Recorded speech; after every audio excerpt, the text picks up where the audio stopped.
어떤 형평에 대해 가지고 이의를 제기할 수밖에 없는 상황이다.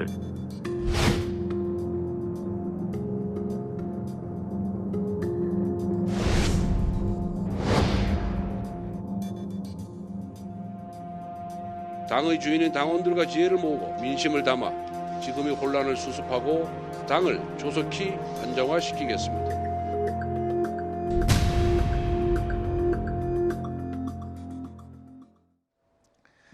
지금 국민의힘에서는 초유의 당대표 중징계 결정에 따른 후폭풍이 거세게 일고 있습니다. 정치 생명 최대 위기를 맞았다고 할 수 있는 이준석 대표는 주말 사이에 숨고르기에 들어갔는데요. 자, 권성동 원내대표가 소집한 오늘 오전 최고위원회의에 이준석 대표가 참석할지에 관심이 많이 모아졌었는데 결국 참석하지 않았습니다.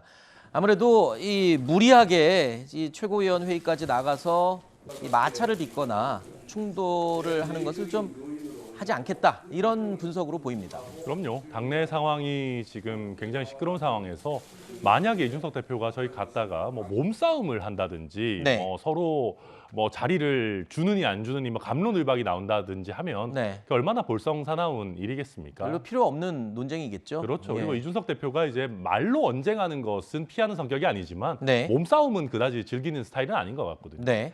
그리고 그렇게 되면 사실 그 중간에 끼어 있는 당직자, 그러니까 네. 사무처가 굉장히 곤혹스러워집니다. 네, 그래서 네, 네. 이준석 대표 입장에서는 그렇게까지 하면서 그런 장면을 연출해서 얻는 그 득보다는 실이 더 크다, 이렇게 판단한 걸로 보입니다. 네.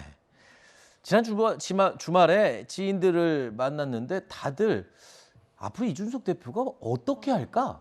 다들 이 부분에 관심이 많더라고요. 자, 근데 이준석 대표 아까 영상으로 잠깐 보여드렸습니다만 지난주 금요일 SNS에다가요. 포카혼타스의 주제곡이죠. 바람의 빛깔이라는 노래를 공유했습니다. 가사가 의미심장합니다.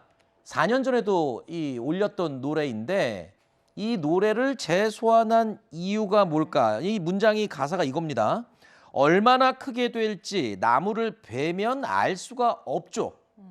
다른 모습을 가졌다고 무시하려고 하지 말아요.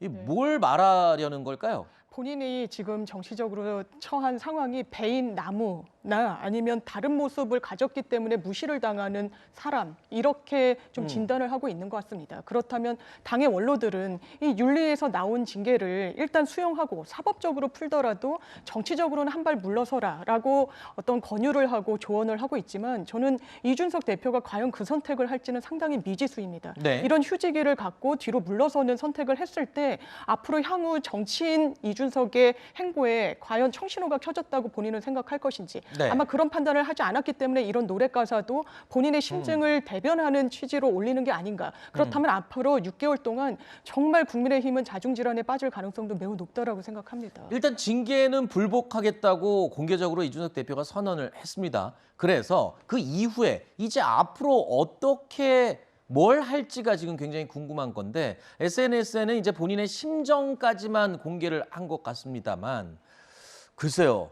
당 내부 분위기는 어떻습니까? 당 내에서도 의견이 분분하다고 얘기가 들리던데요. 네, 굉장히 당내 의견은 분분하고요. 네. 그럼에도 불구하고 조금 더 주류적인 의견을 굳이 찾자면은 네. 일단은 어찌 됐든 당이 좀 조용해졌으면 좋겠다라고 생각하는 분들이 조금 네네. 더 많지 않나라고 생각이 됩니다. 조용해지려면 그럼 어떻게 해야 되는 게 조용해지는 건가요? 일단 권성동 원내대표가 얘기하는 뭐 직무대행안을 받아들이고 네. 넘어갔으면 좋겠고 아하. 이준석 대표에 대해서도 징계 불복이나 법적 처리, 뭐 가처분 신청 이런 것들은 좀 안 하셨으면 좋겠다라고 하는 분들이 조금 더 많은 것 같고요. 전체적으로 보면 좀 조용하게 지냈으면 좋겠다라는 분들이 그럼에도 불구하고 또 반대 입장에서는 이준석 대표 같은 경우에 이대로 물러날 리가 없고 이준석 네. 대표가 이대로 물러나는 경우에 뭐 2030 지지층뿐만 아니라 이준석 대표를 통해서 좀 당에 새로운 바람이 불었으면 했던 분들의 실망감이 커지지 않겠느냐라고 그렇죠. 하는 우려까지 지금 공존된 그런 상황입니다.